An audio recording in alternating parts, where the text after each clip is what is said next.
lozy ty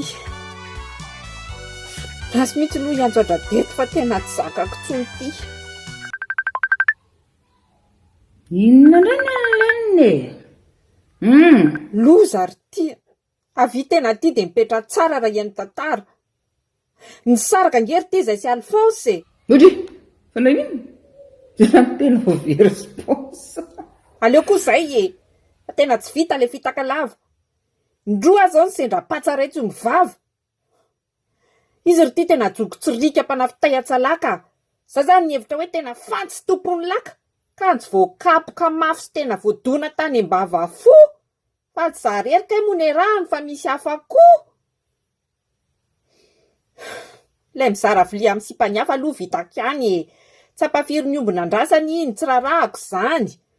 fa ny tena tsy tantoko tena tsy laitra nampidona tolana de zavatrava tena tsy napoziko tena ny gagana fa inona ry ty tena koa izany tantarao ainga ka misy inona tany hita tena le izy nilaza fa hoe miaramila hoe indraindray misy mission de tsy maintsy midila izy nilaza fa avy grady sy hoe kapiteny ay tsy isy izany mihitsy fa boby sy resaka fotsiny reny fa hoana ry ty fa inona hoana izany tena ho vita matavy sy hoe tsara jo za saika akenda sy fanina mihitsy na heniny marina ny dogany viretaka tamin'ny tany saika tsy tafarina tena koa izany tsy lazaina izay lazaina fa zahavy mitera-tsemboka sy mitaintaina ozy akio maly matsiany atsika tsy afera oky lamina sika tsy afaka miaraka fa samy hafa sery de nodonimeny rano mangatsika tamin'ny vera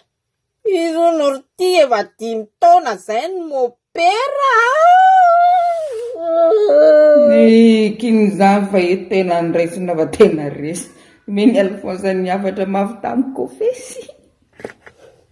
loza